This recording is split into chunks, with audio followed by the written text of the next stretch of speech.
জাতীয় থেকে আন্তর্জাতিক প্রান্তিক জনপদ থেকে নগর চারপাশ ঠিকই ঘটছে এই মুহূর্তে, তা নিয়ে আয়োজন এখন চারদিক। সঙ্গে আছি আমি সিফাত শাহরিয়ার। ইজতেমা ময়দানে সংঘর্ষে ৩ জনের মৃত্যুর ঘটনায় জড়িত কাউকে ছাড় দেওয়া হবে না বলে হুঁশিয়ারি দিয়েছেন স্বরাষ্ট্র উপদেষ্টা সাদ ও জুবায়েরপন্থীদের সঙ্গে বৈঠক শেষে একথা বলেন তিনি। দুপুরে সচিবালয়ে প্রথমে মাওলানা সাদের অনুসারীদের সঙ্গে বৈঠক করেন স্বরাষ্ট্র উপদেষ্টা। পরে সাদপন্থীরা জানান, সংঘর্ষ এড়াতে সরকার তাদের মাঠ ছেড়ে দেবার যে অনুরোধ করা হয়েছে তাতে সম্মত হয়েছেন তারা। এরপর একই জায়গায় জুবায়েরপন্থীদের সঙ্গে বৈঠক হয়। সরকার পরিস্থিতি নিয়ন্ত্রণে যে পদক্ষেপ নিচ্ছে সেটির সঙ্গে থাকার কথা বলেন মাওলানা মামুনুল হক। এ সময় হত্যার বিচার দাবি করে তিনি। এর আগে ইজতেমা ময়দানে দুই পক্ষের সংঘর্ষে 4 জনের মৃত্যু হয়।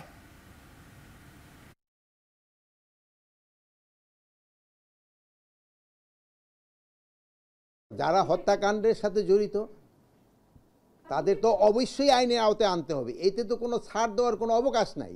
ডেট দুইটা তো আমরা এখন পর্যন্ত করি নাই, কিন্তু ভাইয়েরা আলোচনা করুক, আলোচনা করার পরে আমরা একটা সিদ্ধান্ত নেব।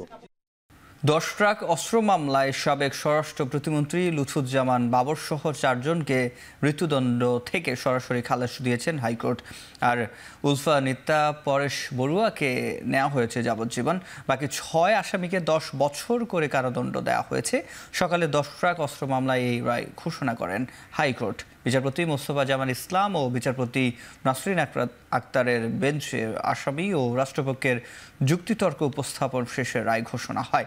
রায় বলা হয়, সাবেক স্বরাষ্ট্র প্রতিমন্ত্রী লুৎফুজ্জামান বাবর সহ 4 জনের আসামিদের বিরুদ্ধে 10 ট্রাক অস্ত্র নিয়ে কোনো ধরনের সম্পৃক্ততার প্রমাণ পাওয়া যায়নি, তাই 4 আসামিকে খালাস দেওয়া হয়। এছাড়া সঠিকভাবে মামলার তদন্ত না হওয়া ও আসামিদের বিরুদ্ধে তথ্য প্রমাণ না থাকায় খালাস ও দণ্ড কমিয়ে দেওয়া হয়েছে বলে রায় উল্লেখ করেন উচ্চ আদালত।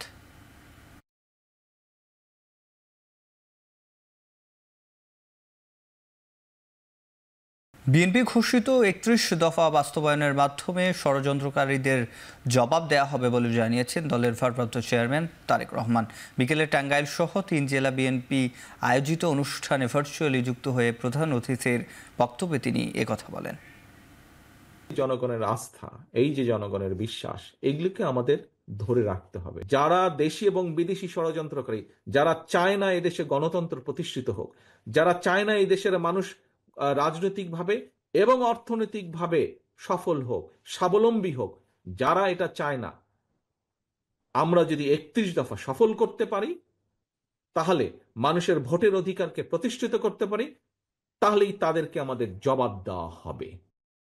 সাবেক প্রধানমন্ত্রী শেখ হাসিনাকে প্রধান অভিযুক্ত করে আন্তর্জাতিক অপরাধ ট্রাইব্যুনালে গুমের অভিযোগ দায়ের করেছেন United Peoples Democratic Front UPDF এর নেতা মাইকেল চাকমা।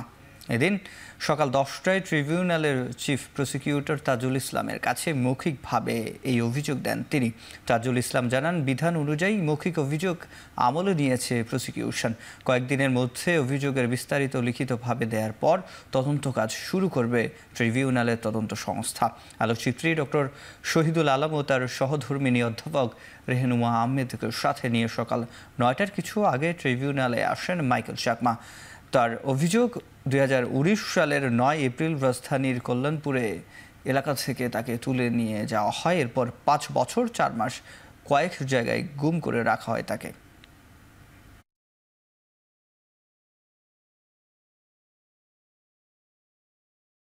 ঢাকার বায়ু দূষণের জন্য দায় নয়, দায়িত্ব নেবেন পরিবেশ উপদেষ্টা সৈয়দা রেজওয়ানা হাসান। এই সমস্যা সমাধানে গঠিত টাস্কফোর্স আগামী শনিবার থেকে মাঠ পর্যায়ে কাজ শুরু করবে বলে জানিয়েছেন তিনি।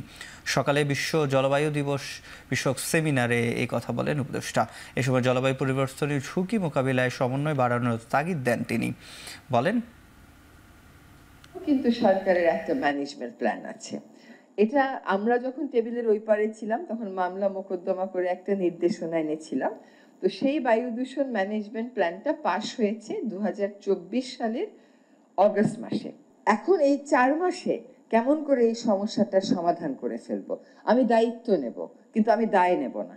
10টা বছর যাবত কমপ্লিট ইনঅ্যাকশন, খালি প্ল্যান করে আর প্রোগ্রাম করে, প্ল্যান করে আর প্রজেক্ট নেয়, কিন্তু কাজটা যে কি হয় মাঠে, এইটা আসলে আমরা সেরকম অর্থে দেখি না। আমরা জলবায়ু পরিবর্তনের প্রকোপের মোকাবেলা করার একটা বড় উপায় হচ্ছে আপনার প্রাকৃতিক সম্পদগুলোকে সুরক্ষিত রাখা, কিন্তু আমরাও কিন্তু উন্নয়নের নামে প্রাকৃতিক সম্পদগুলোকে অরক্ষিত রাখছি না, ধ্বংস করছি।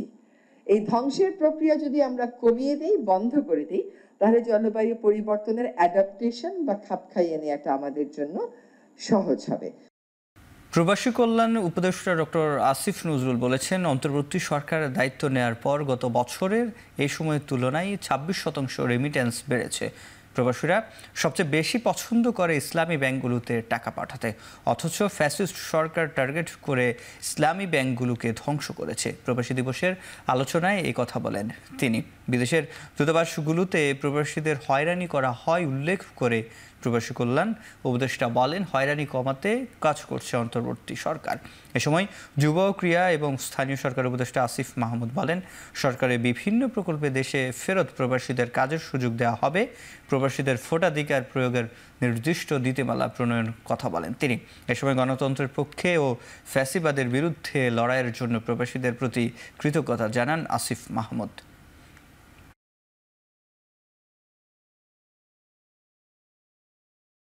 এবার আন্তর্জাতিক প্রসঙ্গ। 2025 সালের প্রথম 6 মাসে প্রায় 10 লাখ সিরিয়ান শরণার্থী দেশে ফিরতে পারবেন বলে আশাবাদ ব্যক্ত করেছে জাতিসংঘের শরণার্থী বিষয়ক সংস্থা UNHCR। এছাড়া বিদ্রোহী গোষ্ঠীর সঙ্গে কাজ করার ইচ্ছা প্রকাশ করেছে জাতিসংঘের একটি তদন্তকারী সংস্থা। 13 বছরের গৃহযুদ্ধে বিশ্বের বৃহত্তম শরণার্থী শিবিরে পরিণত হয় সিরিয়া। দেশটির মোট জনসংখ্যার 70% বেশি মানুষ বিভিন্ন দেশে শরণার্থী হয়েছেন। তাদের জোরপূর্বক যেন সিরিয়ায় ফেরত না পাঠানো হয় তার জন্য সংশ্লিষ্ট দেশগুলোর প্রতি আহ্বান জানিয়েছেন সংস্থাটি। আগামী জুন মাসের মধ্যে বেশিরভাগ শরণার্থীদের সিরিয়ায় ফিরিয়ে আনা সম্ভব হবে।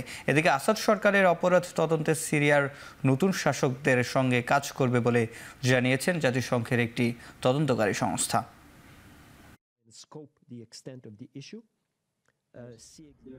প্রশান্ত মহাসাগরীয় দেশ ভানুয়াতে ভয়াবহ ভূমিকম্পে প্রাণহানির সংখ্যা বেড়ে দাঁড়িয়েছে 14 জনে, আহত কয়েকশো মানুষ। স্থানীয় সময় মঙ্গলবার রাজধানী পোর্ট ভিলায় 7.4 মাত্রার ভূমিকম্প আঘাত হানার পর জারি করা হয় সুনামি সতর্কতা। ভূমিকম্পে ক্ষতিগ্রস্ত হয়েছে যুক্তরাষ্ট্র, ফ্রান্স, যুক্তরাজ্য ও নিউজিল্যান্ডের দূতাবাস সহ বেশ কয়েকটি ভবন। বন্ধ হয়ে গেছে বিদ্যুৎ ও মোবাইল পরিষেবা। উদ্ধার কাজের জন্য জনসাধারণ চলাচল সীমিত করতে 7 দিনের জরুরি অবস্থা ঘোষণা করা হয়েছে। জাতিসংঘের মানবিক সহায়তার কার্যালয় বলছে, ভূমিকম্পে 1 লাখের বেশি মানুষ ক্ষতিগ্রস্ত হয়েছে।